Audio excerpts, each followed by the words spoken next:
Cassandra Whitmore's hands trembled in the darkness, crowbar wedged between stones that had stood undisturbed for decades. The smell hit first, overwhelming and wrong, sweet decay mixing with something metallic that burned her nostrils. Her phone's flashlight beam caught a glint through the widening gap, something that couldn't possibly be there, something that made her breath stop in her chest. Gold. Impossible. Behind her, up the creaking stairs, three daughters slept in worn sleeping bags spread across the bare floor of a house she'd bought yesterday for $1. Outside, November rain hammered the condemned Victorian she couldn't afford to heat, let alone repair. One stone came loose in her grip, surprisingly easy, as if someone had placed it without much mortar. Another followed. The hidden cavity revealed itself slowly, not a room but a niche carved deep into the foundation's bedrock. Metal containers filled every inch of the space, old ammunition boxes with military latches, some stacked with precision, others toppled and broken. Several had split open entirely, their contents spilling across the cavity floor like sand from a burst bag. Even in the dim glow of her phone, there was no mistaking what she saw. Gold. Raw gold. Nuggets the size of her fist. Bars stamped with symbols she didn't recognize. Flakes and dust glittering like stars against black stone. Cassie counted quickly, her mind racing. 37 containers total. More than half still sealed. The broken ones revealed consistent contents, gold in every form imaginable, worth thousands or tens of thousands, or more than her exhausted brain could calculate. But the smell wasn't coming from the gold. In the corner of the cavity, shoved against the stone like an afterthought, lay a canvas bag rotted down to scraps of leather and fabric. Something white gleamed through the decay. Bone. Human bone. A skull, unmistakable even in shadow. Cassie's phone slipped from her fingers, clattering against the basement floor, the beam spinning wild before landing on rusted metal. Handcuffs. Still locked, still attached to what remained of whoever had been sealed in this wall. She stood frozen, lungs refusing to work, the weight of discovery crushing down. She had exactly $43 in her bank account, three daughters upstairs who needed breakfast in the morning, an eviction notice from 2 weeks ago that still felt like an open wound, and a fortune in stolen gold at her feet, next to a corpse that had been hidden here long enough to decay into fragments. The choice formed before conscious thought could stop it. Call the police, explain everything, watch them take the gold as evidence while she stood there with nothing but a condemned house she couldn't afford to make livable. Or keep the secret. Take what someone else had stolen, use it to save her family. The moral calculus should have been simple, should have been clear.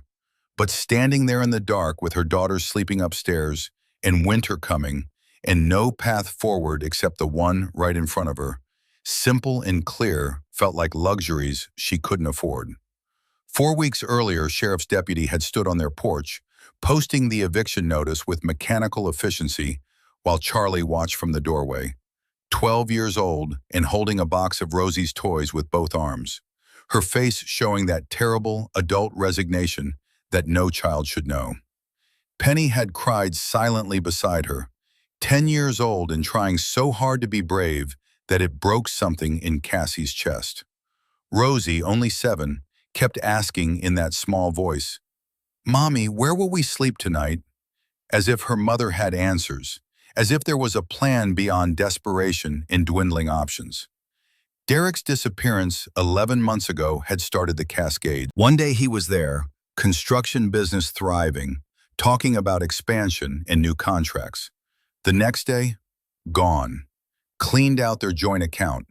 Left behind debts from underground poker games Cassie hadn't known existed. The creditors had come fast, efficient as wolves. The house went into foreclosure.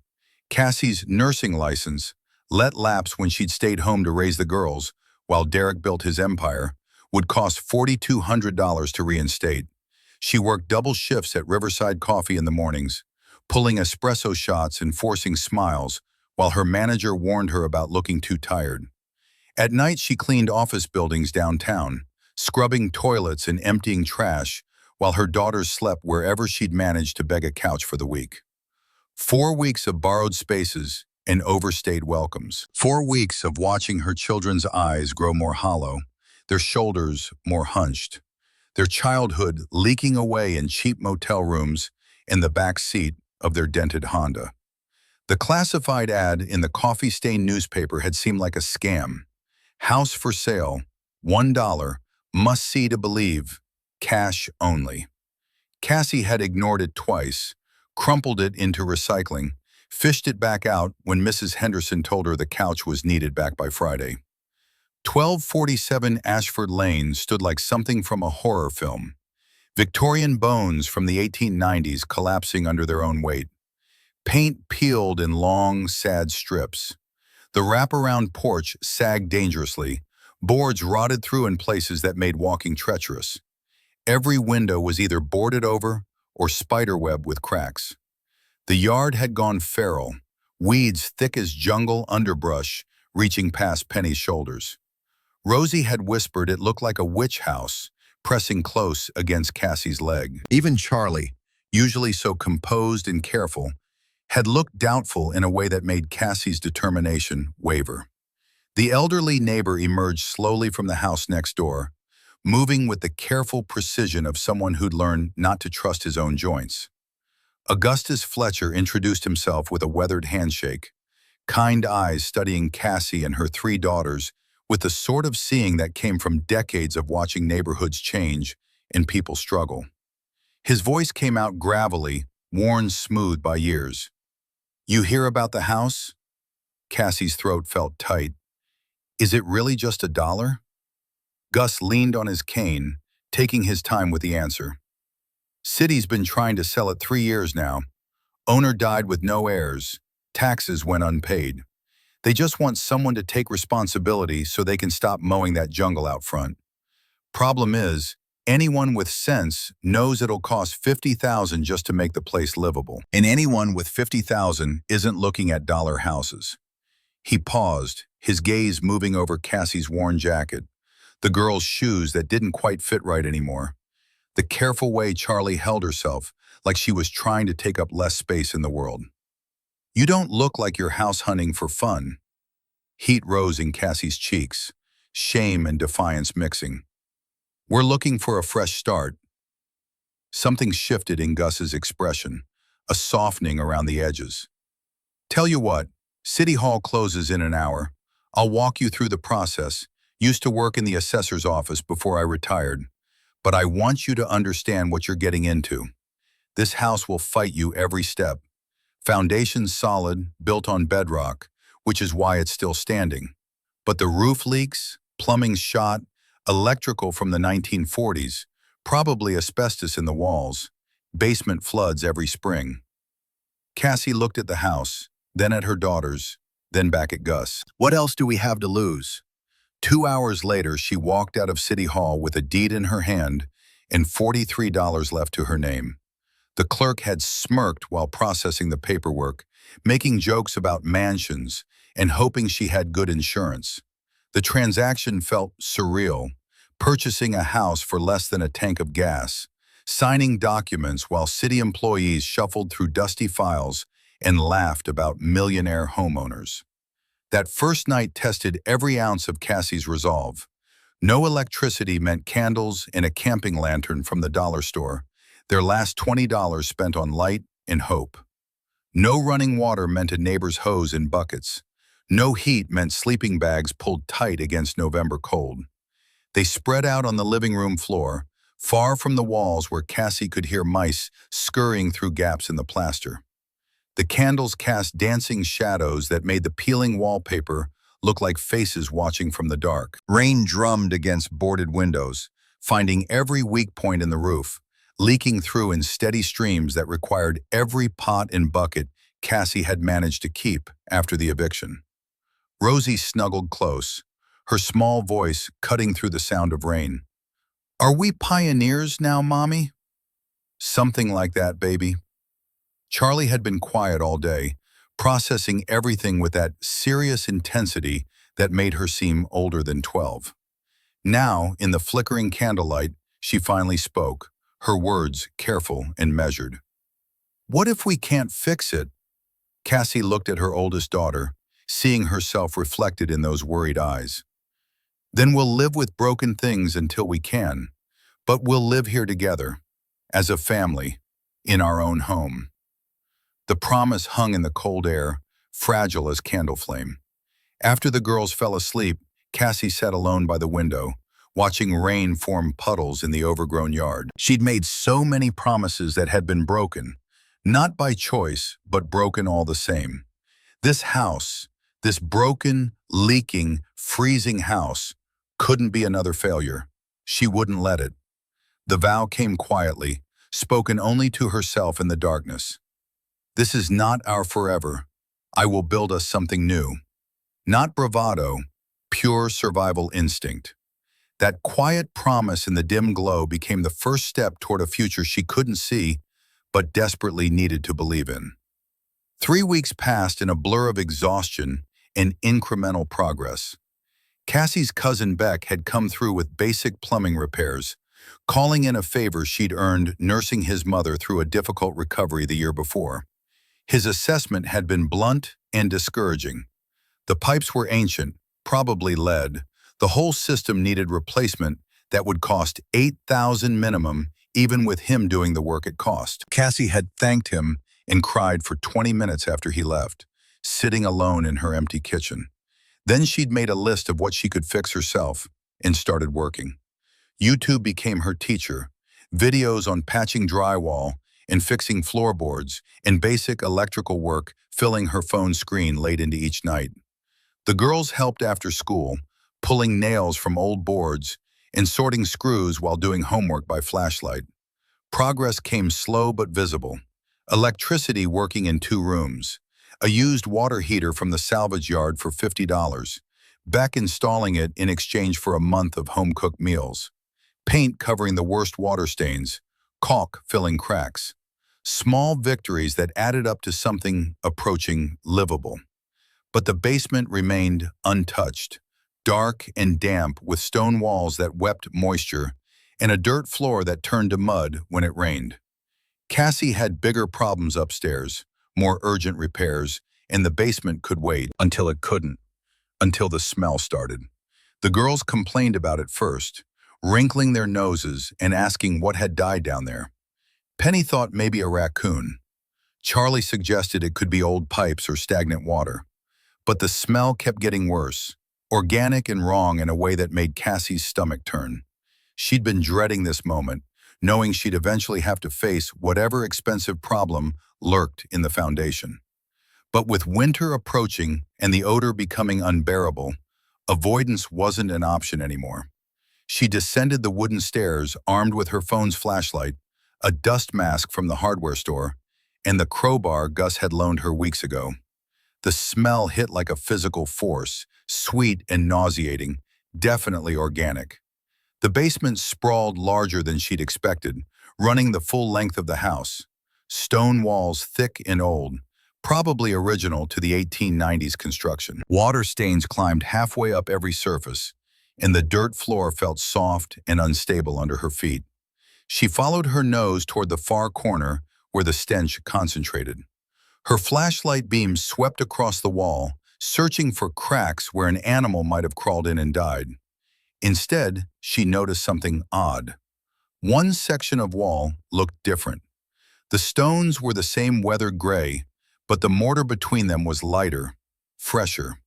While the rest of the basement showed more than a century of age and water damage, this particular section looked like it had been repointed recently, maybe 20 or 30 years ago, instead of 130. The smell seemed to emanate from behind this newer section. Cassie ran her fingers along the mortar lines, her mind racing through possibilities she'd seen on too many crime shows. People who repointed basement walls and terrible smells emerging decades later, those stories rarely ended well. Previous owners hiding something, old septic systems, maybe just a dead raccoon somehow sealed behind stones. But she couldn't leave it. The smell was getting worse every day, and winter was coming. If she didn't deal with this now, her family would be living above whatever was decomposing in the dark. Cassie positioned the crowbar between two stones where the mortar looked weakest.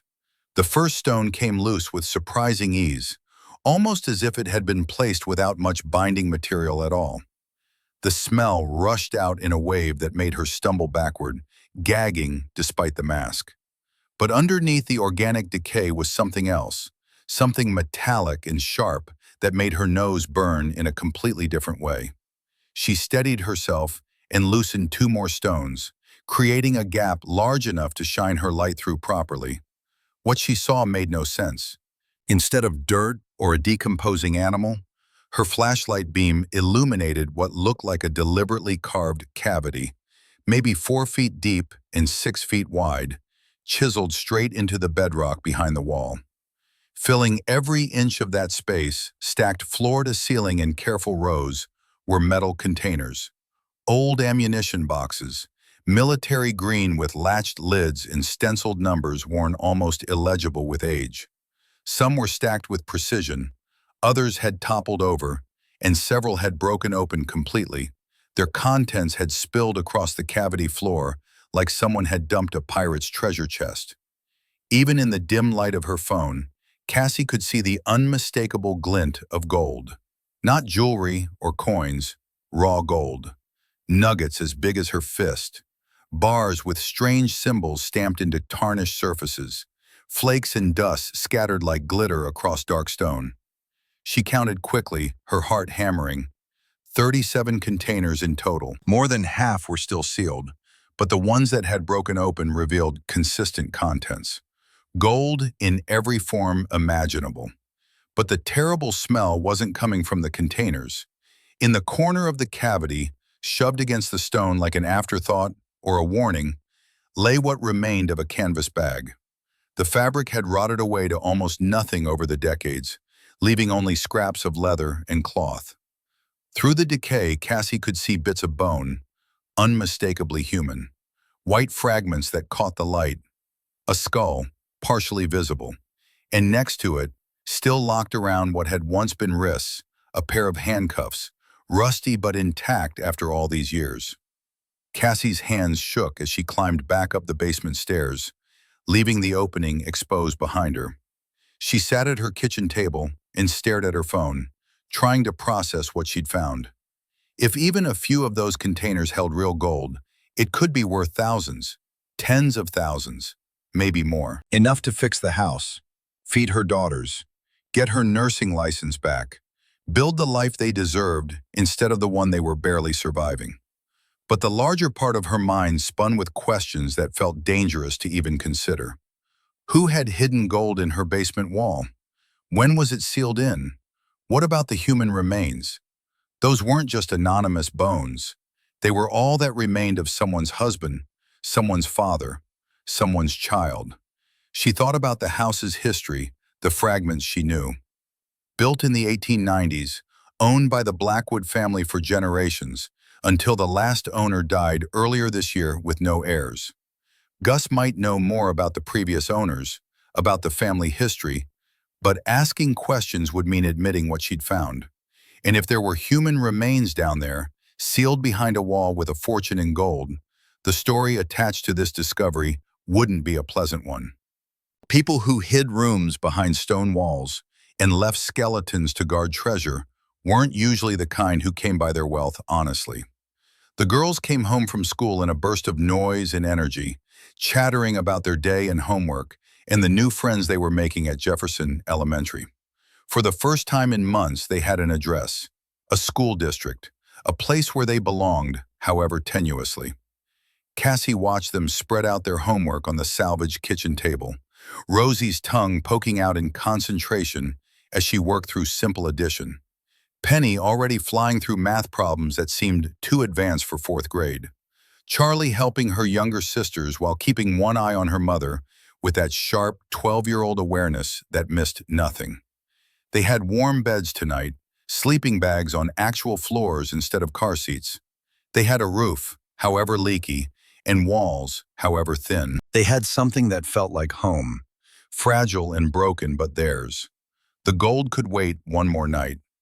That evening, after the girls were asleep, Cassie crept back down to the basement with better lighting, her phone's camera, and a pair of rubber gloves she'd bought for cleaning. She needed to understand what she was dealing with before making any decisions. The hidden cavity looked even more surreal in the steady beam of her camping lantern. She photographed everything from multiple angles, documenting the containers, the remains, the handcuffs. Then carefully she lifted one of the smaller pieces of spilled gold. It was heavier than she'd expected, the metal feeling different from any jewelry she'd owned. Softer somehow, more malleable. Real gold felt different. She'd learned that much from a documentary she'd watched years ago. In the corner, she forced herself to examine what remained of the canvas bag more closely. Definition: human remains, though not much was left after decades in the damp basement. Along with the bones were scraps of what might have been clothing, a rotted leather wallet empty of any identifying information, and those handcuffs, rusty but still locked around skeletal wrists. Someone had been restrained here. Left to die, or already dead when sealed in. The thought made her stomach turn. Cassie photographed everything, her hands steady despite the pounding of her heart.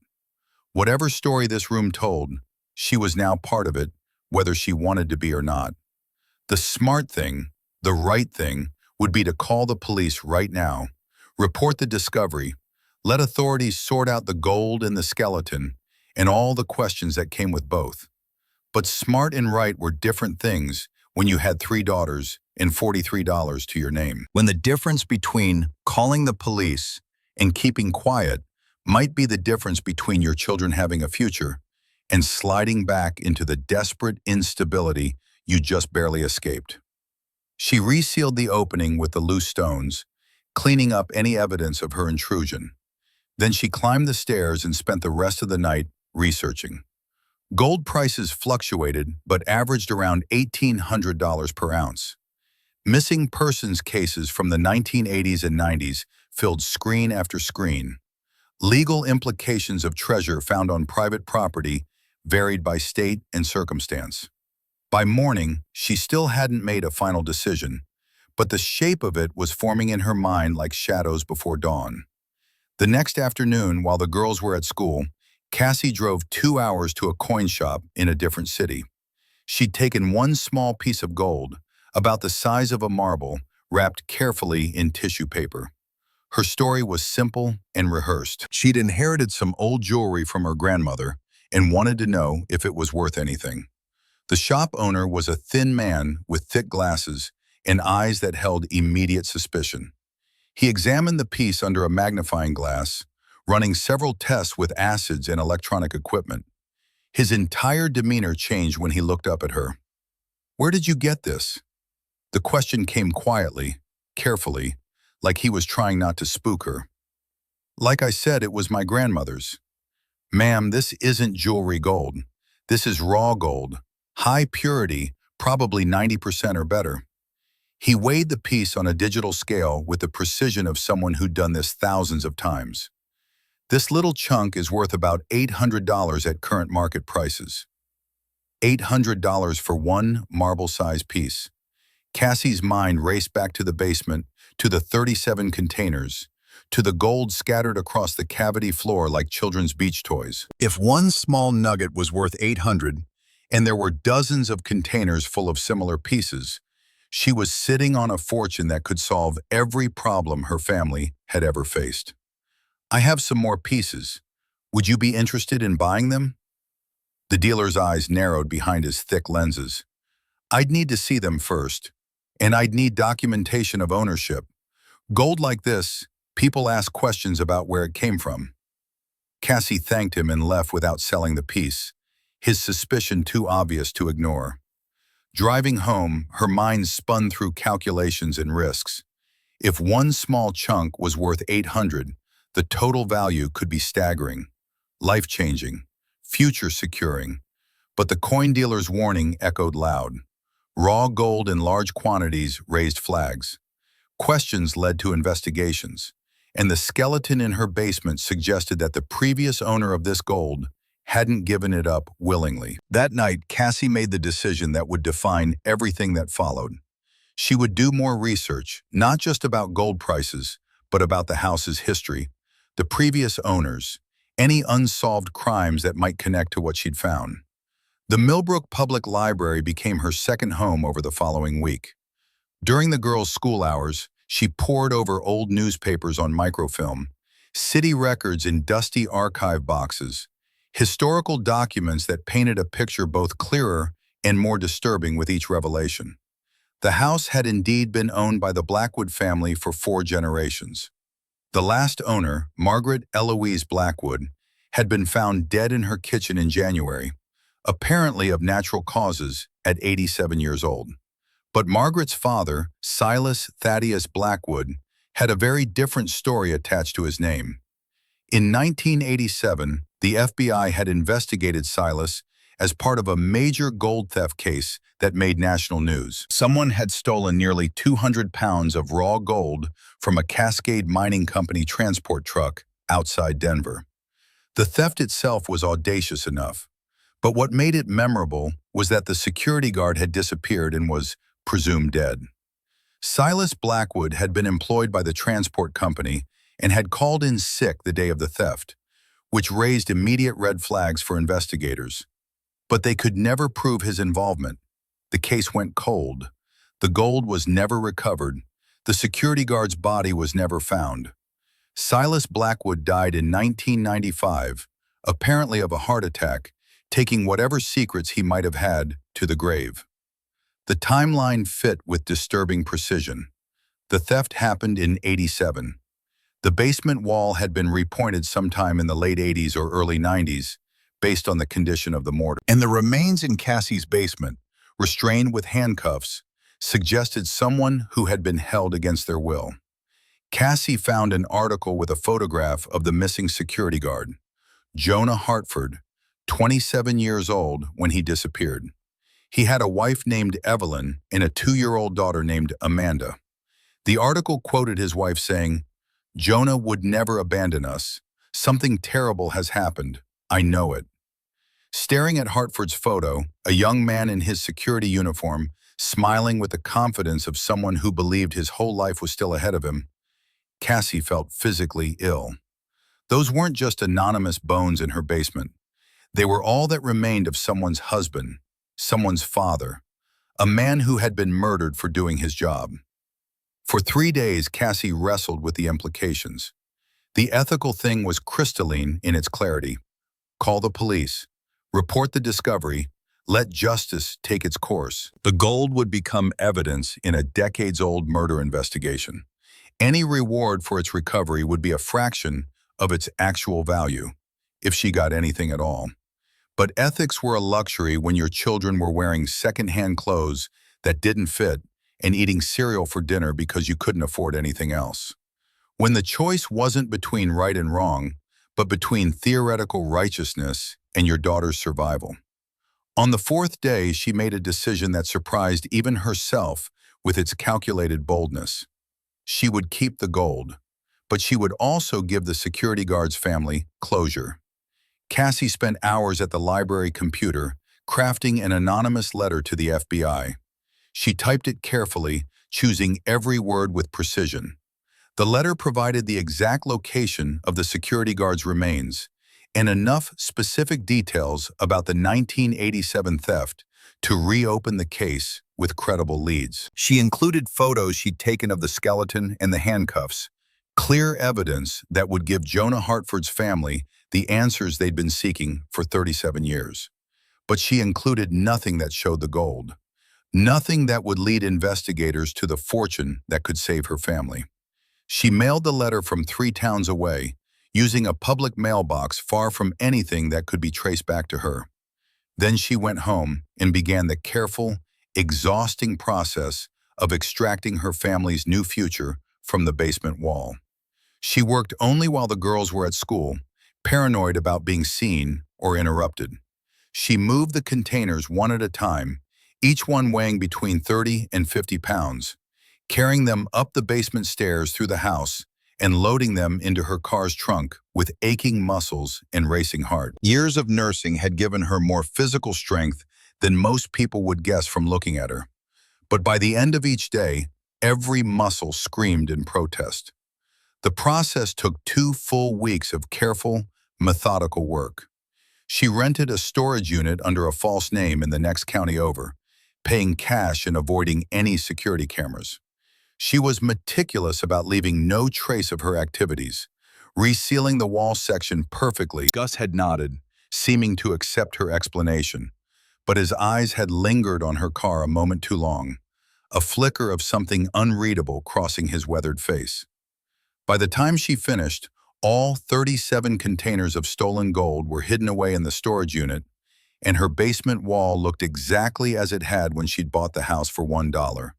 She'd even repointed the wall section with fresh mortar, then aged it using techniques from a home restoration video, making it nearly impossible to tell which stones had been disturbed. 3 days after she sealed the wall for the final time, FBI agents knocked on her door.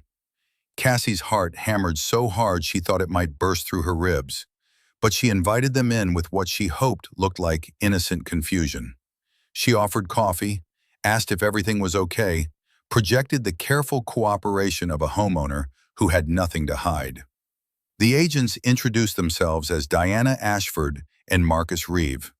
Ashford was maybe 42, with sharp eyes that seemed to see too much, though something in her expression suggested compassion underneath the professional detachment. Reeve was older, 50s probably, with the by-the-book demeanor of someone who'd spent decades following protocol. We received an anonymous tip about possible evidence related to an old case. We'd like permission to search your basement. Of course. Is everything okay? Should I be worried about something? The agents found the resealed wall section within minutes. Cassie had made the mortar look old and weathered, but apparently not old enough to fool experts who did this for a living. They broke through the stones with efficient professionalism, working quickly and methodically. The small cavity was revealed exactly as Cassie had left it, empty except for the skeleton in the corner, the handcuffs still locked around skeletal wrists, the rotted canvas bag, scraps of clothing. No gold. No evidence that anything except human remains had ever occupied this space. Agent Ashford turned to Cassie with an expression that was hard to read. "Ma'am, we're going to need you and your family to stay elsewhere for a few days while we process this scene. Do you have somewhere you can go?" Cassie packed bags for herself and the girls, her hands only shaking slightly as she folded their clothes. She explained to Charlie and Penny and Rosie that the police needed to investigate something they'd found in the basement. Charlie studied her mother's face with that unnerving 12-year-old perception. "Is that why you've been acting strange since you went into the basement last week?"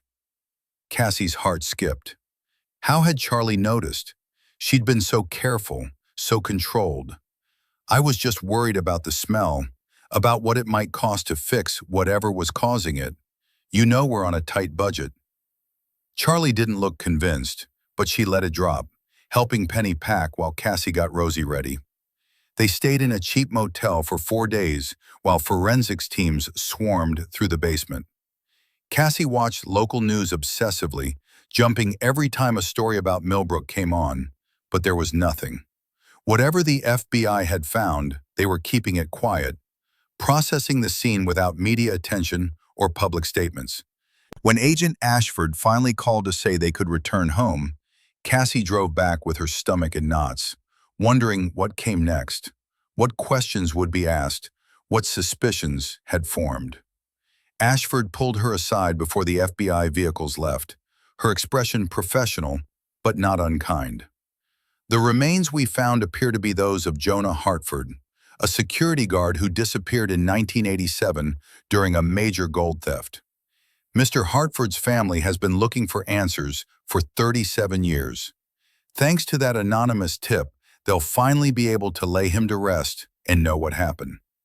Cassie forced herself to look surprised, relieved, appropriately sympathetic. "That's wonderful that his family will get closure. Do you know who killed him?"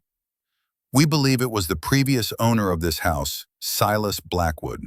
He died in 1995, so we can't prosecute, but at least the family will have answers and can give Jonah a proper burial." Ashford paused, and her eyes locked onto Cassie's face with an intensity that made it hard to breathe. The moment stretched too long, loaded with unspoken questions.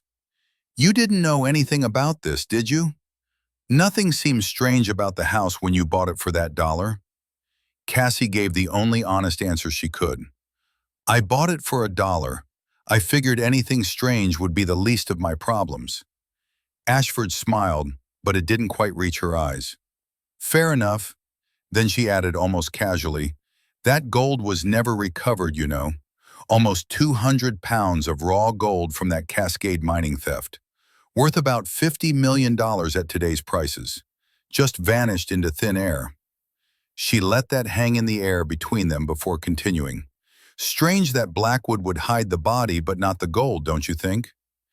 Cassie maintained her expression of innocent curiosity, even as her pulse hammered in her ears. "I wouldn't know anything about that. I'm just glad Mr. Hartford's family will finally have answers." Ashford nodded slowly, holding Cassie's gaze for one beat longer than comfortable. "Of course. Well, the case is closed as far as we're concerned. You're free to continue with your life, Mrs. Whitmore." As the FBI vehicles pulled away, Cassie watched through her front window. Agent Ashford looked back at the house one final time in her rearview mirror, her expression thoughtful and assessing in a way that sent ice down Cassie's spine. When Cassie finally shut the door and leaned against it, her heart was still pounding hard enough to hurt. The agent suspected something, that much was clear. But suspicion wasn't evidence. The case was officially closed. Silas Blackwood was dead and couldn't be prosecuted. Jonah Hartford's remains had been found, and his family would get the closure they deserved. And the gold, as far as the FBI knew, remained missing after 37 years. For now, Cassie had bought herself time. Time to plan her next move.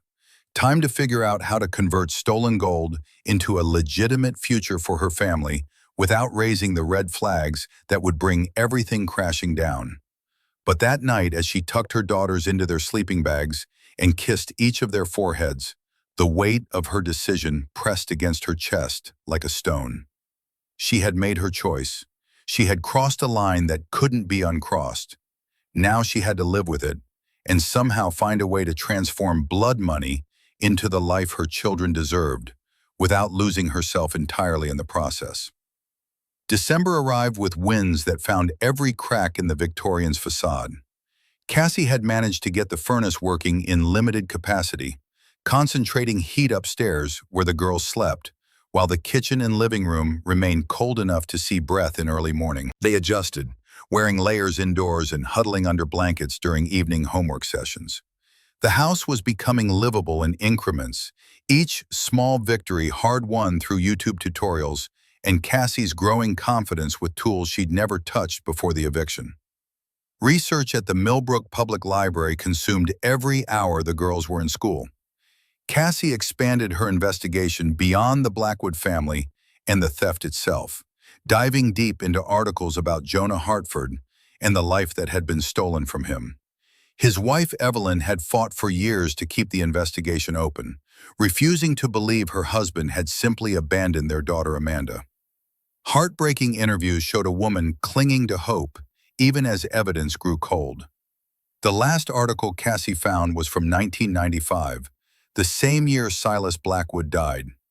Evelyn Hartford had remarried and moved to Arizona, though she maintained that someday she would know what happened to Jonah. The convergence of those dates felt significant somehow, as if Evelyn's decision to finally move forward had triggered something in Blackwood, some final guilt that manifested as the heart attack that killed him in the kitchen where Cassie now prepared her daughter's lunches. The weight of living above a murder scene pressed down harder each day. Cassie had removed evidence of the crime, stolen the gold that Jonah Hartford had died protecting, and now moved through rooms where Silas Blackwood had lived with his secret for 8 years before his own death.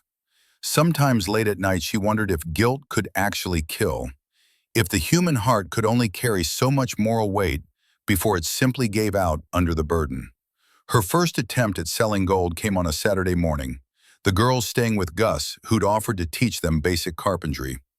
Cassie drove 3 hours north to a different dealer, a jeweler in a small city she'd never visited before. She brought a single nugget, smaller than the first, with the same rehearsed story about inherited jewelry.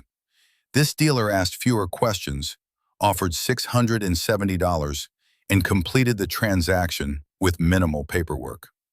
Cassie returned home with cash that would cover groceries for a month and a milestone she couldn't celebrate with anyone. The first conversion of Silas Blackwood's stolen gold into legitimate currency felt both like victory and damnation. Over the following weeks, she established a pattern. Visit different dealers in different cities, each at least 50 miles apart. Never the same place twice. Always the same cover story about cleaning out an elderly relative's estate. The cash accumulated slowly but steadily in various hiding places throughout the house. Inside hollow curtain rods, taped beneath dresser drawers, sealed in plastic bags and submerged in the toilet tank. By Christmas, she had nearly $4,000 hidden in her house, spread across a dozen locations in case one cache was discovered. Not life-changing money, but enough to make the holiday special for her daughters and keep utilities running through winter. Beck Sullivan appeared on Christmas Eve with a small tree strapped to his truck roof and presents for each of the girls. Over months of intermittent repairs, he'd become a fixture in their lives. The girls had grown comfortable with his presence, accepting him first as their mother's helper, and gradually as something more undefined. He brought pizza on nights Cassie worked late at the coffee shop. He taught Charlie basic plumbing while Penny watched and asked questions that revealed her mathematical mind. He listened to Rosie practice reading without the visible wincing most adults couldn't hide. By the fireplace after the girls had gone to bed, Beck handed Cassie a small box wrapped in silver paper. Inside was a vintage brass compass, its needle still finding north, despite obvious age. Belonged to my grandfather, Navy SEAL, served 3 tours in Vietnam. He used it to navigate jungle missions when GPS didn't exist. Beck watched her expression carefully. Thought you might need it sometimes, when the path forward isn't clear. Cassie ran her finger over the glass face, touched by the metaphor and the history. The words rose to her throat before she could stop them. What if the path leads somewhere I shouldn't go? Beck studied her for a long moment, something shifting in his eyes. A good compass doesn't judge direction, it just points true north. Whether you walk that way is your choice. He paused, then added quietly, but I've found that people who know where north is, even when they're walking south, usually find their way back eventually. The gift felt both precious and accusatory. Did Beck suspect something? Had he noticed the improvements to the house that shouldn't be possible on her coffee shop salary? She'd been careful to frame repairs as the result of overtime shifts and smart bargain hunting. But Beck was observant in the way that veterans often were, trained to notice details others missed. That night, wearing the compass on a chain around her neck, Cassie couldn't shake the feeling that Beck's words carried more weight than casual holiday sentiment. January brought heavy snow and a school closure that lasted 5 days. Trapped in the house with 3 increasingly restless daughters, Cassie focused on indoor projects. She painted Rosie's bedroom a cheerful yellow that transformed the space from dingy to hopeful. She installed bookshelves in the hallway for the girls' growing collection from the library. She patched the last visible ceiling leaks. The work kept her hands busy while her mind continued planning. She'd begun researching gold markets more systematically, learning about fluctuating prices and reputable buyers, and the complex web of regulations surrounding precious metal sales. The more she learned, the clearer it became that converting large quantities of raw gold into cash would require expertise and connections she didn't possess. Small sales to various dealers could continue for years, but eventually patterns would emerge. Eventually questions would be asked. She needed a better long-term strategy. During a rare moment of solitude, While the girls built an elaborate snow fort in the backyard, Cassie discovered an online forum for gold prospectors. Most were small-scale operators, panning rivers, or using metal detectors. But a few discussed larger finds and the logistics of monetizing them legally.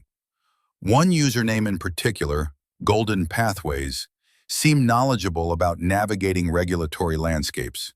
Cassie created an anonymous account and sent a carefully worded message. Hypothetical question. If someone inherited a significant quantity of raw gold from a relative who was a prospector, what's the best way to sell it legitimately?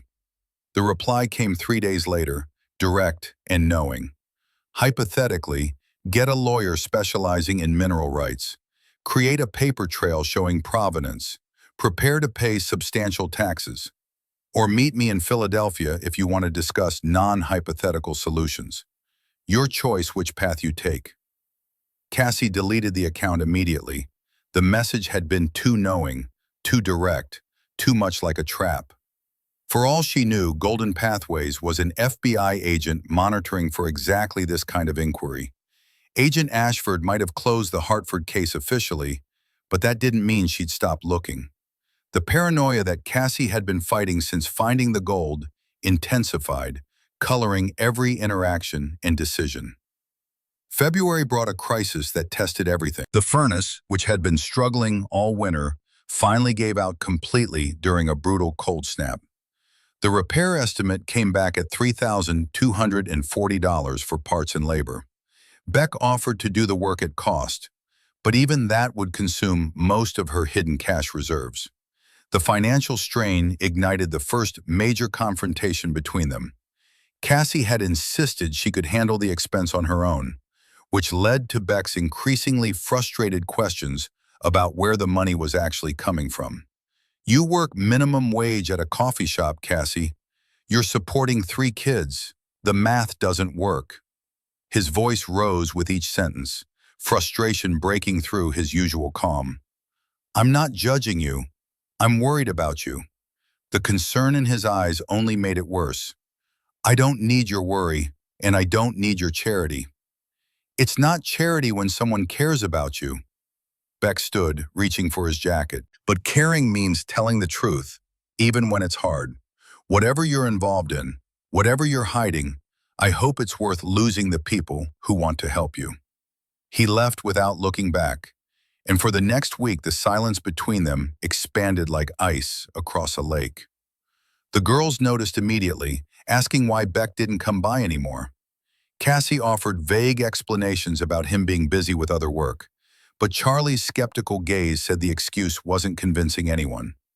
Cassie missed Beck more than she'd expected.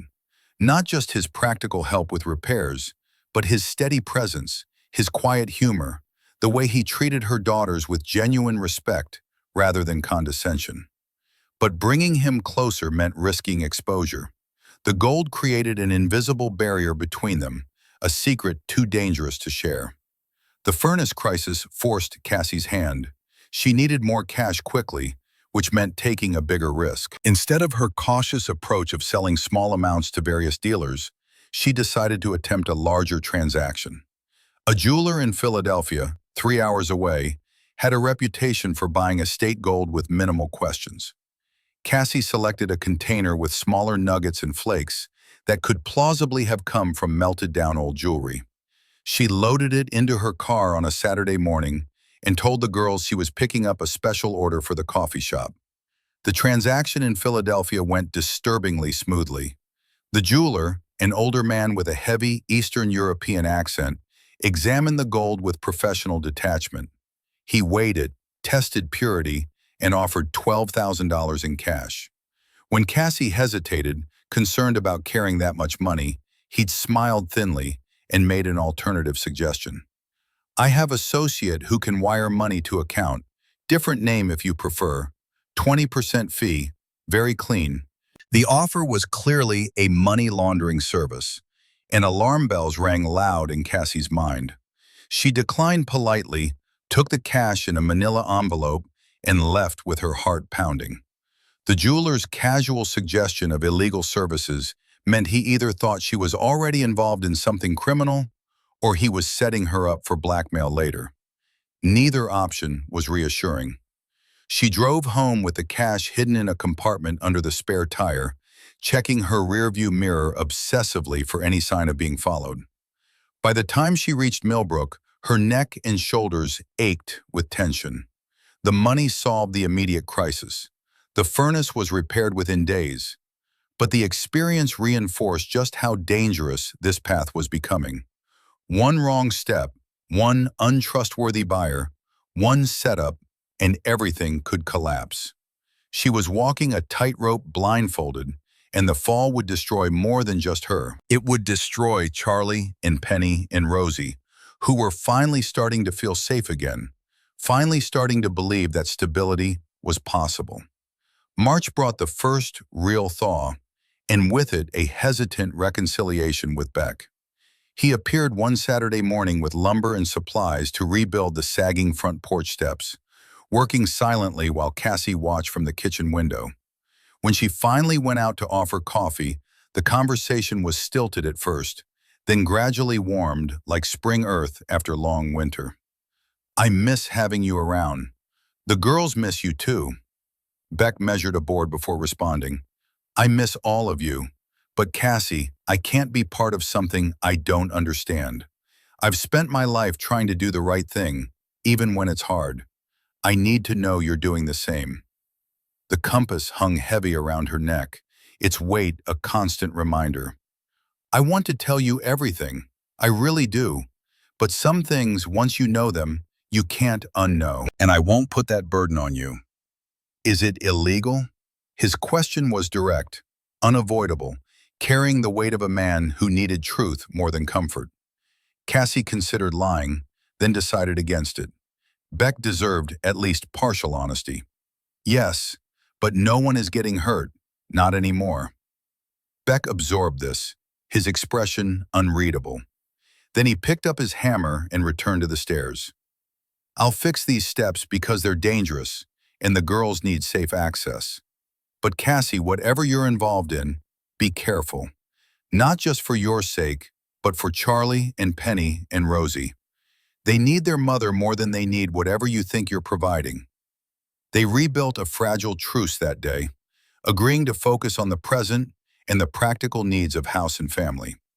Beck didn't ask further questions about her finances, and Cassie didn't volunteer information. But the ease of their earlier relationship had been replaced by careful distance, a mutual awareness of the secret that stood between them, like a wall neither could quite scale. The spring melt brought the basement flooding Gus had warned about. Water seeped through the old stone foundation, turning the dirt floor to mud and threatening structural integrity. Cassie hired a contractor to install proper drainage and pour a concrete floor, an expense that would have been impossible without the gold money. While workers excavated, she worried constantly that they might discover something the FBI had missed, some gold nugget lodged in a crack, some scrap of evidence that would raise questions. She hovered nearby as much as possible without appearing suspicious, explaining her presence as concern about the house's structural soundness. The contractor, a gruff man named Dalton, seemed to find her anxiety amusing. "Lady, I've been digging up old basements for 30 years. Nothing down here I haven't seen before. Unless you think we're going to find Jimmy Hoffa buried under your house." The joke hit closer to home than he could know. Cassie forced a laugh, but the experience was a stark reminder that the house itself was evidence. If anyone ever reopened the Hartford case and investigated thoroughly enough, the connection to Silas Blackwood and the gold theft would be impossible to hide. Her entire life was built on foundation that could crack open at any moment. As spring bloomed into summer, Cassie established a careful pattern.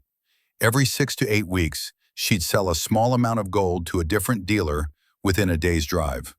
Never the same place twice, always with the same cover story about inherited jewelry. The money accumulated slowly but steadily.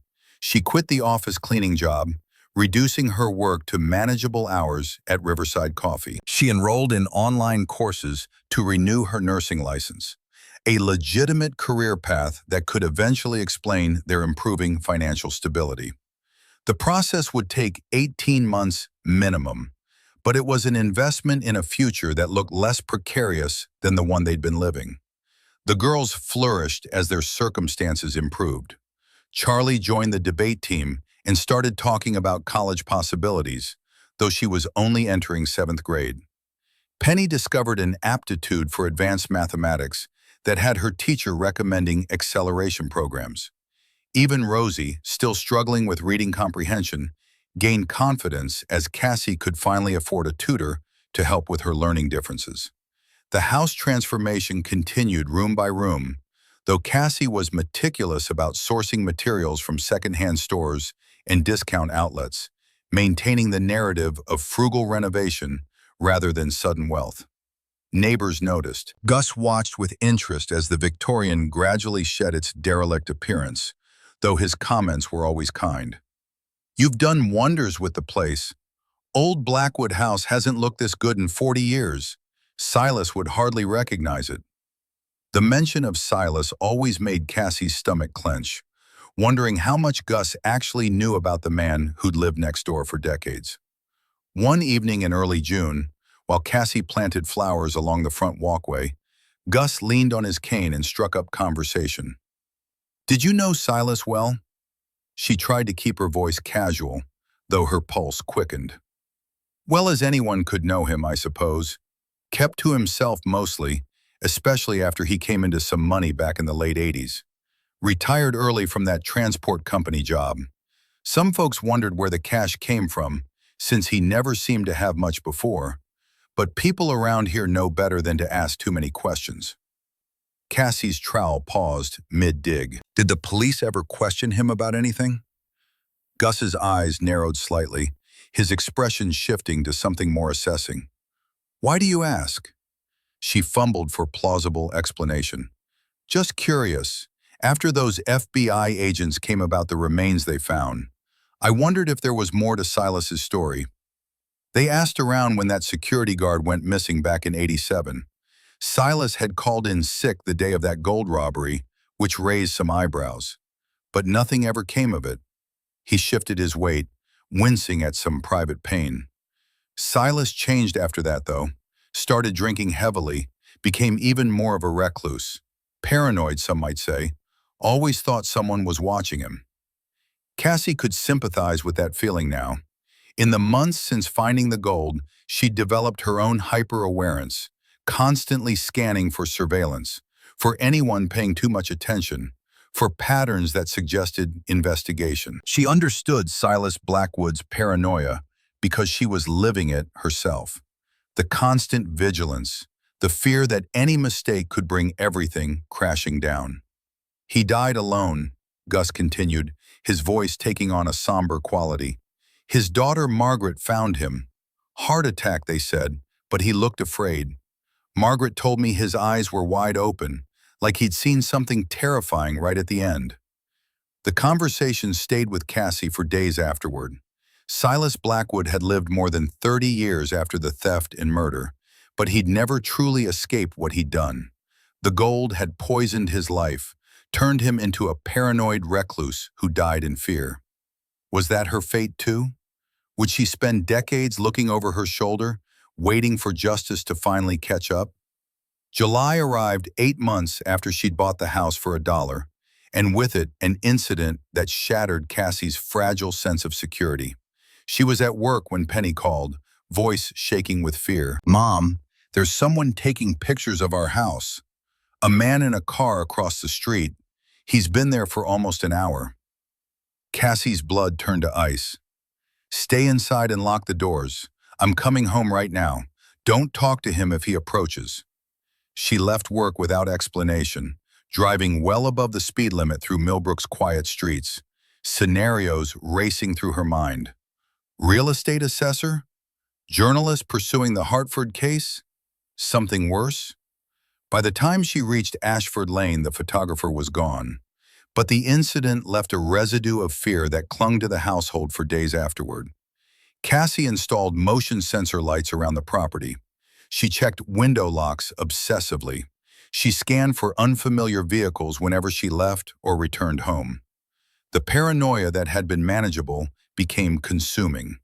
Beck noticed her heightened anxiety during one of his increasingly rare visits. "You seem on edge lately. Everything okay?"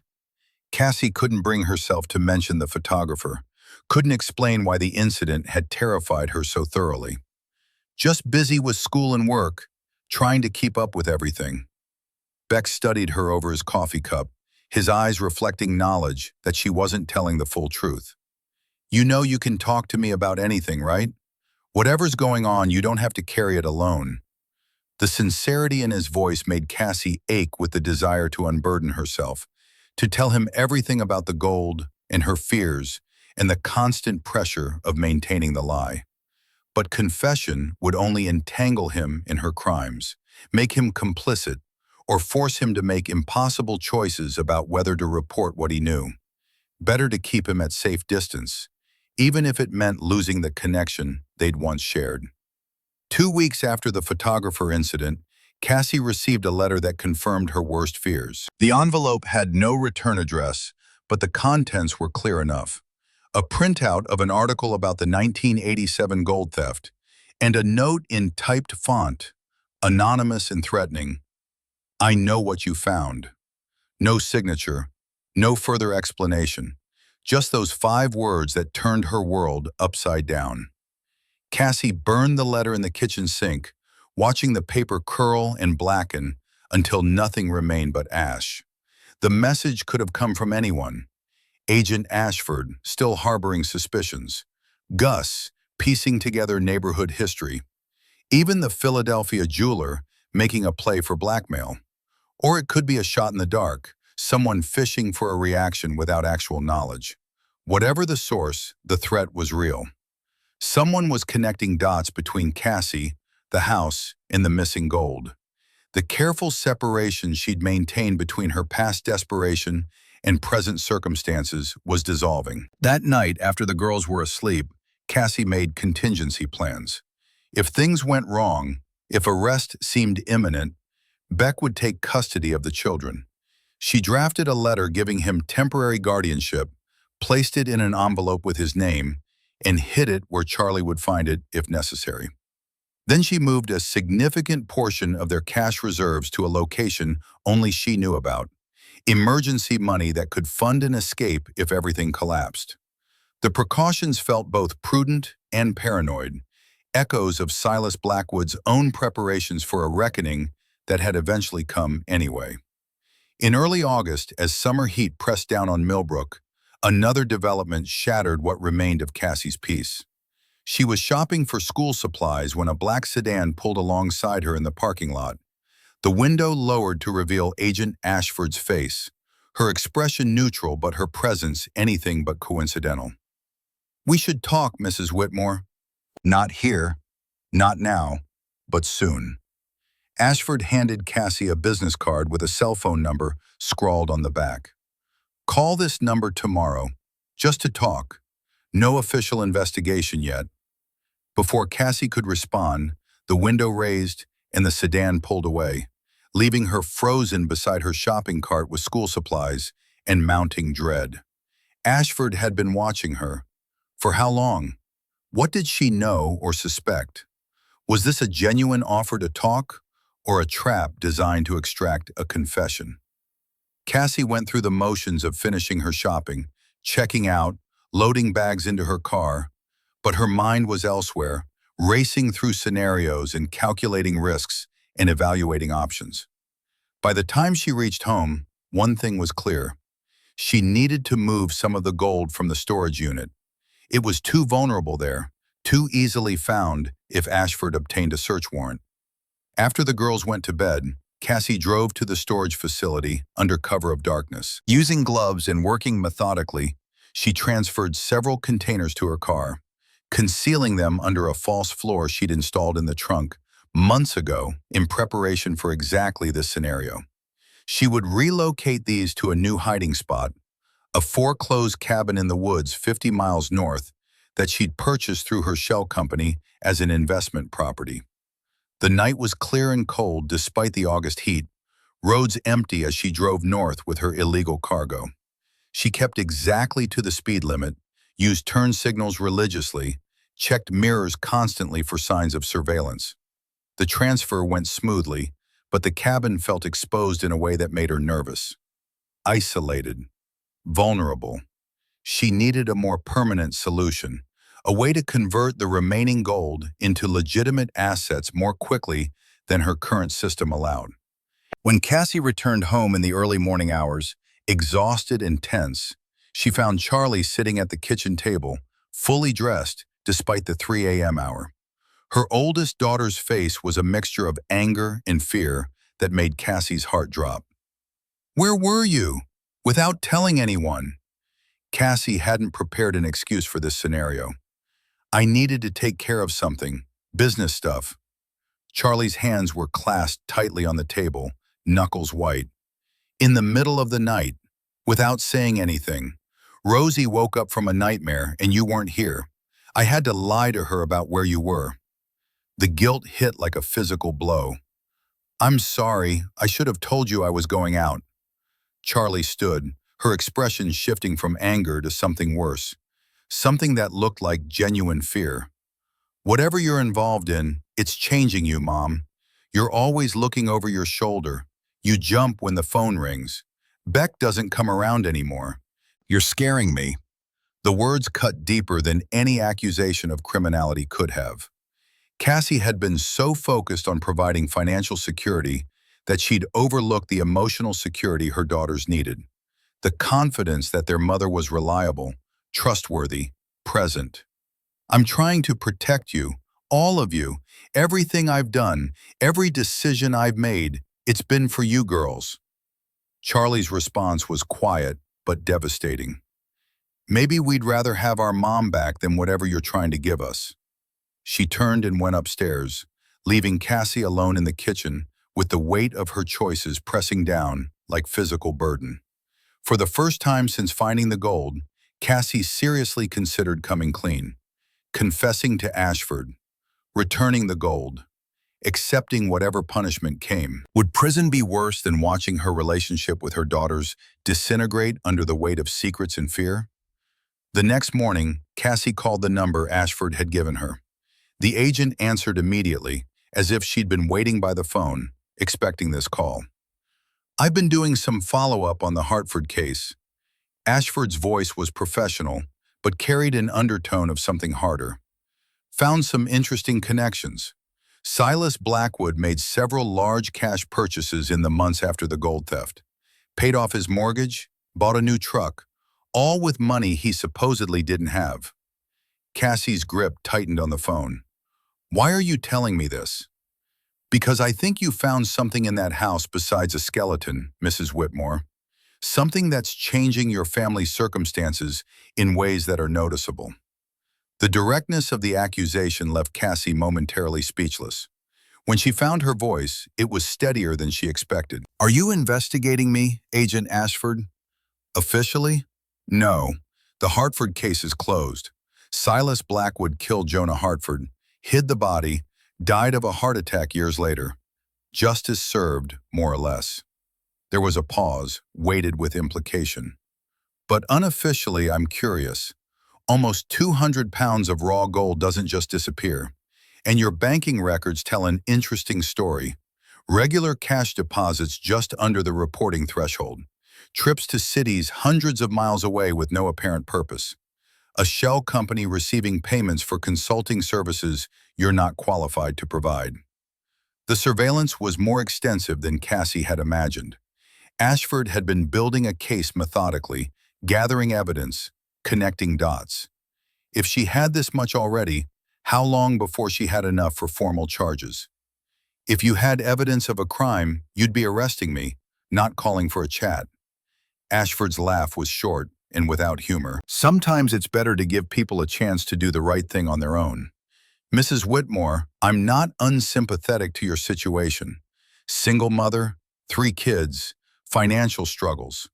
Finding that gold must have seemed like divine intervention." She let that hang in the air before continuing. "But stolen property remains stolen, no matter how long it's hidden. Come clean. Return what's left of the gold. Cooperate fully. I might be able to arrange immunity from prosecution given your circumstances. The offer hung between them, tempting and terrifying. Immunity meant freedom from prison, meant staying with her daughters, but it also meant surrendering the gold, returning to financial precarity, admitting to crimes she'd committed knowingly and repeatedly. I need time to think. Ashford's response was immediate. Don't take too long. And Mrs. Whitmore, don't do anything that might turn an informal conversation into a formal investigation.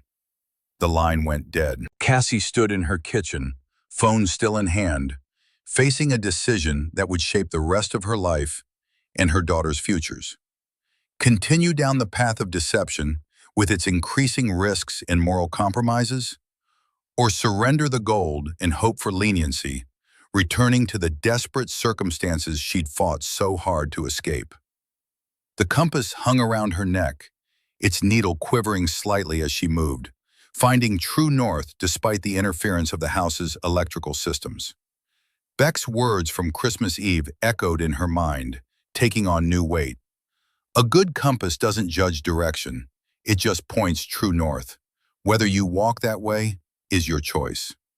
For months, Cassie had been walking a path of her own choosing, ignoring the moral compass that had once guided her decisions. The gold had given her family security and stability and hope, but at what cost to her integrity, to her relationships, to her peace of mind?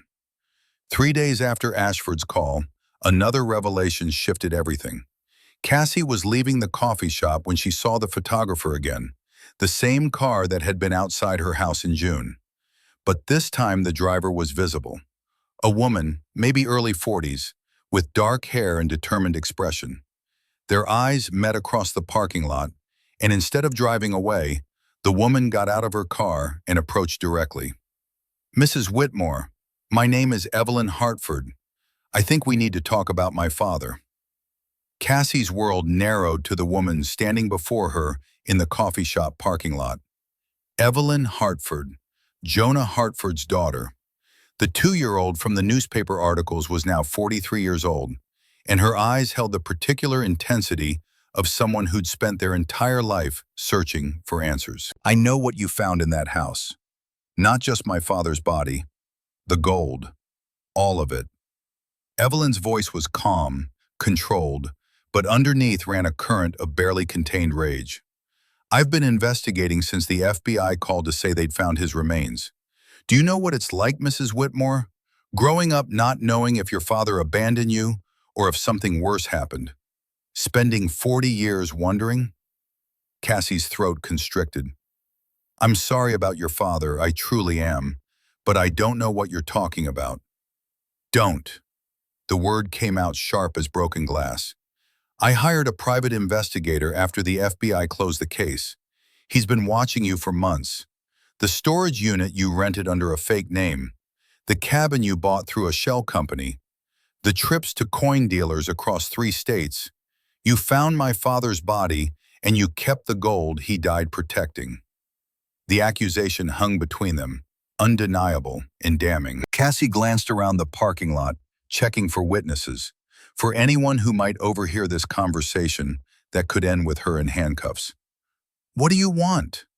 Evelyn's laugh was bitter. What do I want? I want my father back. I want the 40 years we lost. I want to know what his voice sounded like because I was too young to remember. Her composure cracked, tears threatening. But since I can't have any of that, I want you to do the right thing. Turn yourself in. Return the gold. Face consequences for what you've done. I have 3 daughters who depend on me. My father had a daughter who depended on him too, and Silas Blackwood murdered him for that gold. The same gold you're using to renovate your house and buy new clothes for your kids. Evelyn's voice rose, control slipping. You think you're different from Blackwood? You're not. You found stolen property next to a corpse, and you took it anyway. That makes you just as guilty. The comparison to Silas Blackwood hit like a physical blow. Cassie had told herself she was different. that her circumstances justified her choices, that keeping the gold was about survival, not greed. But standing here facing Jonah Hartford's daughter, the moral distance she'd constructed between herself and a murderer collapsed into nothing. "You're right." The admission came out quietly, each word costing something. "I found the gold. I kept it. I've been selling it piece by piece. Everything you think about me is true." Evelyn seemed surprised by the confession, her anger deflating slightly into something more complex. "But I also sent the FBI that anonymous tip. I made sure your father's remains were found. I gave you the closure you deserved, even though it put me at risk." Cassie's voice strengthened, finding footing in partial truth. "I know that doesn't make us even. I know nothing can give you back what was taken. But I'm not Silas Blackwood. I didn't kill anyone. I'm just a mother who made terrible choices trying to save her family. Terrible choices have consequences. I know, and I'm ready to face them." The decision crystallized as she spoke, the path forward becoming clear, even as it terrified her. "I'll cooperate with the FBI. I'll return whatever gold is left. I'll do whatever it takes to make this right." Evelyn studied her for a long moment, searching for deception. "Why should I believe you?" "Because I'm tired." The exhaustion wasn't physical but soul deep, the weight of months carrying impossible secrets. "I'm tired of looking over my shoulder, tired of lying to my daughters, tired of being the person I've become. You want me to face consequences? I'm ready. Just promise me one thing." "What?" "My daughters. They don't deserve to suffer for my mistakes. Whatever happens to me, make sure they're taken care of." Something shifted in Evelyn's expression, the rage mixing with reluctant understanding. She pulled out her phone, made a call. "Agent Ashford, this is Evelyn Hartford. I'm with Cassandra Whitmore right now. She says she's ready to cooperate." The next 72 hours moved with the momentum of an avalanche. Cassie met with Agent Ashford and a federal prosecutor in a conference room that smelled of stale coffee and resignation. She told them everything: the discovery in the basement, her decision to keep the gold and send an anonymous tip about the body, the sales to various dealers, the storage unit and the cabin, the shell company and the cash deposits. Every detail of her crimes laid out in unflinching specificity. They recorded it all, asked clarifying questions, took notes that would become the foundation of either her prosecution or her immunity. The prosecutor was a severe woman named Catherine Walsh, who made it clear that immunity wasn't guaranteed. "You've committed multiple federal crimes, Mrs. Whitmore: theft of evidence, fraud, money laundering. The U.S. Attorney's Office doesn't give immunity lightly. What are my options?" Walsh exchanged glances with Ashford before responding. "Full cooperation, complete surrender of all remaining gold and proceeds from sales, detailed testimony about everything you found and everyone you dealt with. If you do all that, and if the recovered assets are significant, we might recommend immunity." Might. "And if I don't cooperate?" "Then we prosecute to the fullest extent. You're looking at 10 to 15 years in federal prison. Your daughters go into foster care." Walsh's expression was implacable. "Those are your choices." Cassie thought of Charlie and Penny and Rosie, of the fragile stability they'd finally found, of Beck's compass pointing true north. "I'll cooperate fully, whatever you need." The logistics were complex and exhausting. Agents accompanied Cassie to the storage unit, documenting and cataloging every container. They drove to the cabin, recovering the gold she'd relocated. Forensic accountants traced every sale she'd made, contacted every dealer, built a comprehensive picture of where the money had gone. The total value, after accounting for what she'd already sold and spent, came to approximately $32 million at current gold prices. The number was staggering, abstract, impossible to connect to the metal containers stacked in an FBI evidence room. During this process, Evelyn Hartford was often present, watching with an expression that cycled between grief and anger and something that might have been reluctant respect. One afternoon, while agents inventory gold bars, Evelyn pulled Cassie aside. "I've been thinking about what you said, about being tired." Her voice was quieter now, less sharp. "My mother spent 40 years consumed by not knowing what happened to my father. It poisoned everything: her health, her relationships, her ability to move forward. When the FBI finally called to say they'd found his remains, I thought she'd feel relief. But she just seemed empty, like she'd defined herself by the search for so long that closure felt like losing him all over again." Cassie wasn't sure how to respond, so she stayed silent. "What I'm saying is, I understand now, a little, why you did what you did. I still think it was wrong, but I understand desperation, and I can see you're trying to make it right." Evelyn paused, choosing her next words carefully. "There's something else you should know. The Cascade Mining Company that was robbed back in '87, they have a finder's fee policy, 20% of recovered value for anyone who helps locate stolen assets. I'm not doing this for a reward. I know, but Catherine Reed, the current CEO, is my godmother. My father was her cousin. She wants to meet you." The meeting happened 2 weeks later in Catherine Reed's Philadelphia office, a space of mahogany and leather that spoke of old money and established power.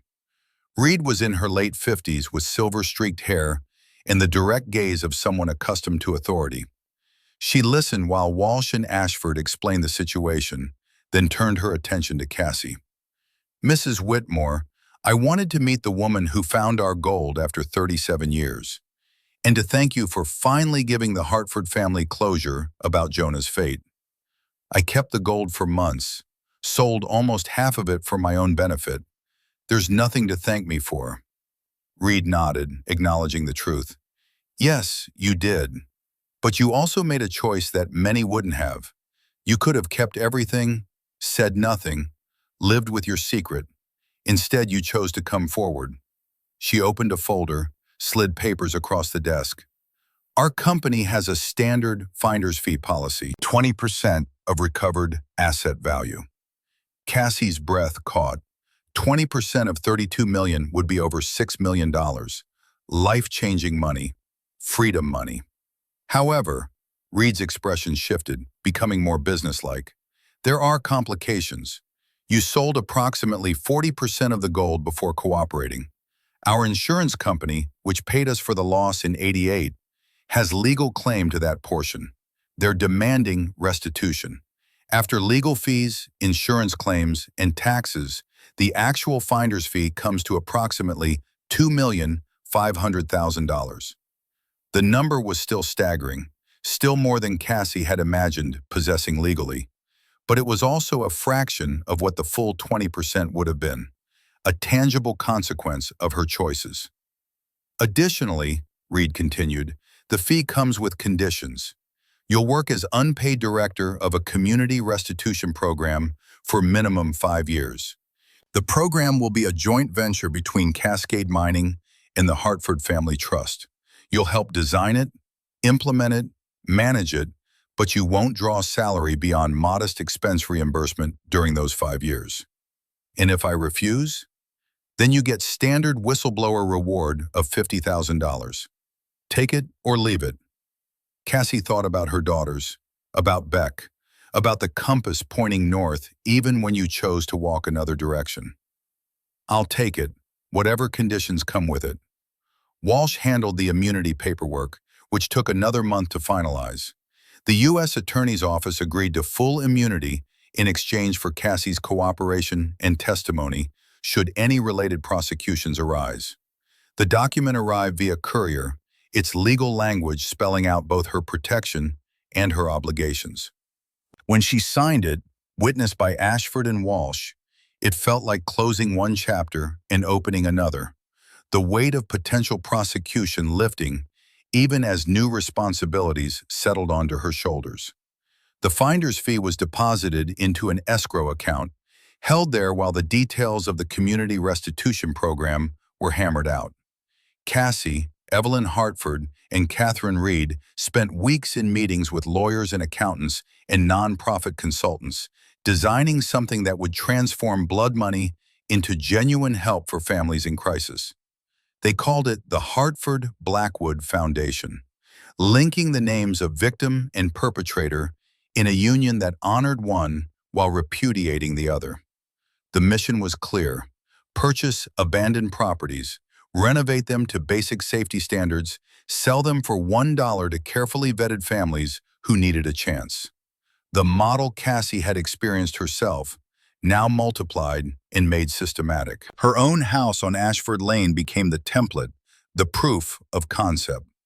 They would finish renovating it completely, turn it into a showcase for what a dollar house could become. Beck returned to help with the final renovations, their relationship tentatively rebuilding on a foundation of honesty.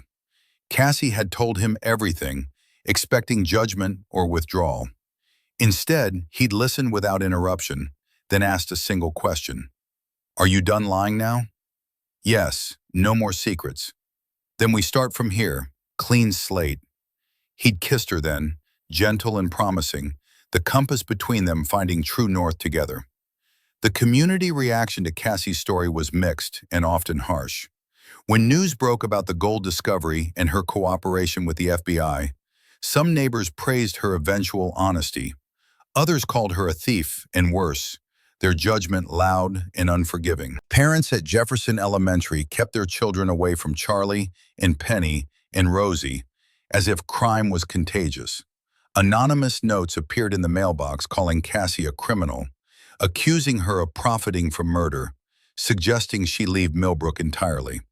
The social isolation cut deep, a reminder that confession and cooperation didn't erase consequences or automatically earn forgiveness.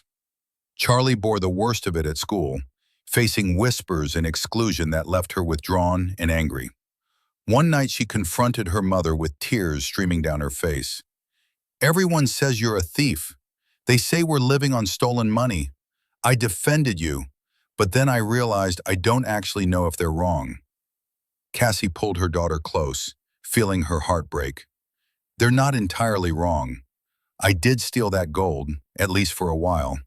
But I'm trying to make it right now. That's all we can do sometimes. Admit our mistakes and work to fix them." Will it always be like this? Will people always judge us? For a while, yes. But time has a way of softening sharp edges. We just have to keep doing the right thing, even when it's hard. The Hartford Blackwood Foundation launched officially 9 months after Cassie's confession.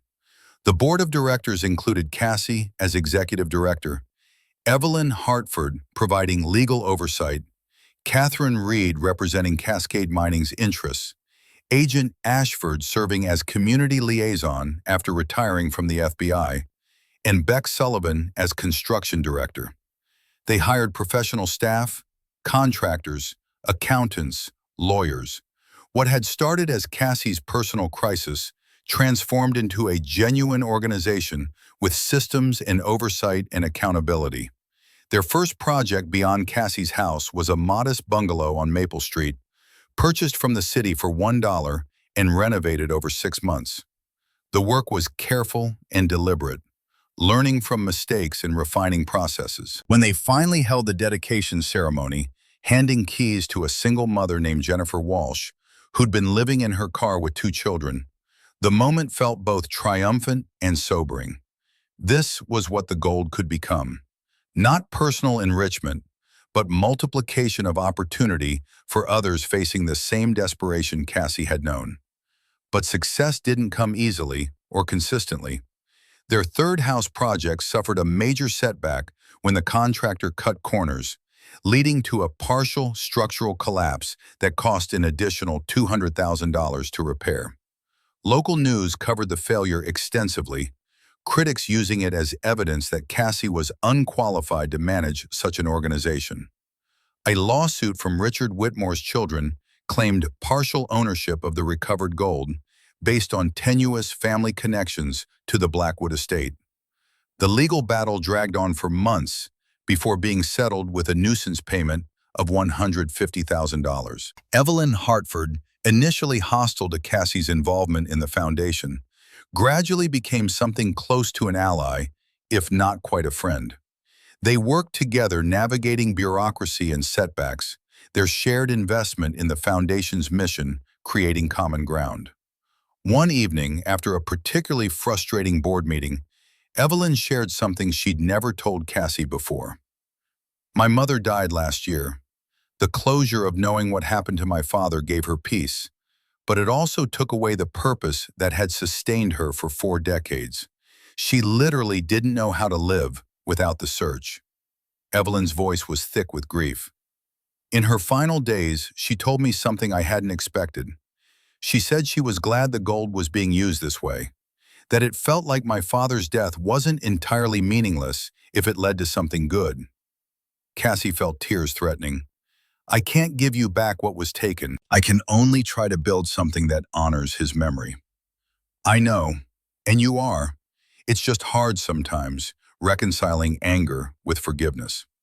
The foundation's first year was a crucible of challenges and small victories. They renovated 7 properties total, placing 6 families successfully, while one defaulted within months and had to be reclaimed. The success rate of 86% was considered good for social programs, but each failure felt personal to Cassie, a reminder of how easily stability could slip away.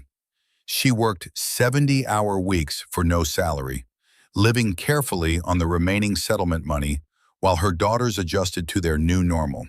Charlie eventually found her footing at school, channeling her anger into debate team excellence and plans for studying social policy at college. Penny retreated into mathematics, finding solace in equations that had clear answers, unlike the messy morality of their real life. Rosie's reading improved with consistent tutoring, her nightmares fading as the household found its rhythm again. Beck proposed on a snowy evening 2 years after Cassie's confession, kneeling in the renovated kitchen of Ashford Lane with the same compass he'd given her that first Christmas. "I want to be part of this family officially, part of whatever comes next, good or difficult."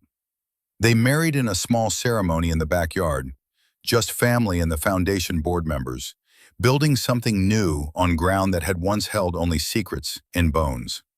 The foundation expanded slowly but sustainably over the next 3 years. By the 5th anniversary of Cassie buying the house for $1, they'd completed 47 renovations across Millbrook and 2 neighboring towns. Not the 100 properties Cassie had once dreamed of, but 47 families who had homes they could afford, foundations to build futures on. The model proved replicable. Other organizations in other cities began adopting similar programs, transforming abandoned properties into opportunities.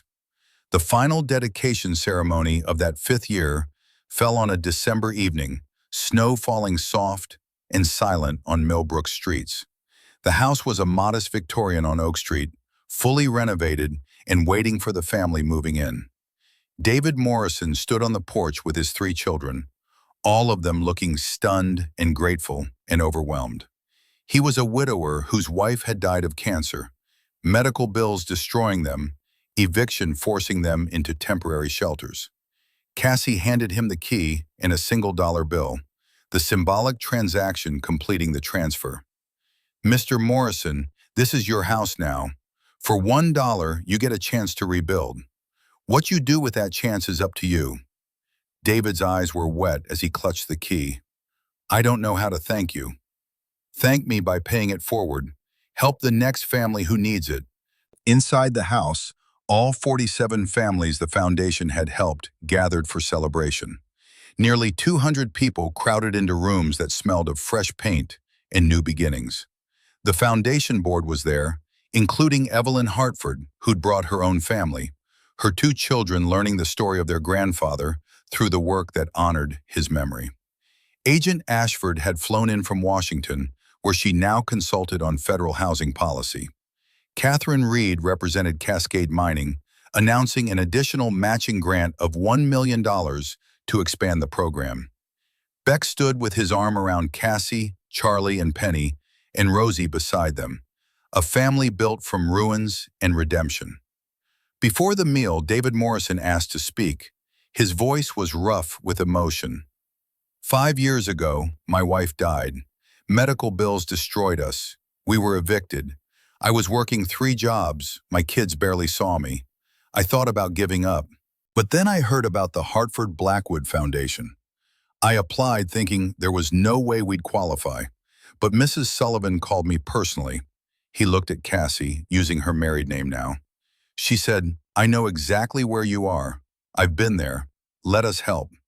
Today my kids have a home again. They have stability, they have hope, and I have purpose. I'm not just surviving anymore, I'm building. So thank you. Thank you for not giving up on people like us. Cassie couldn't respond, emotion closing her throat. Charlie spoke for her, 17 now and headed to Stanford in the fall. My mom didn't give up on us when we had nothing. She's not giving up on any of you now. That's just who she is. Later, after the celebration wound down, Cassie drove alone to Millbrook Municipal Cemetery. The December night was cold and clear, stars visible despite suburban light pollution. She made her way to Section 7, where Jonah Hartford's remains had finally been laid to rest 3 years earlier. The headstone was simple, listing his name and dates in a single line. Devoted father and husband, taken too soon. Beside it, a bench had been installed by the Hartford family, a place for visitors to sit and remember.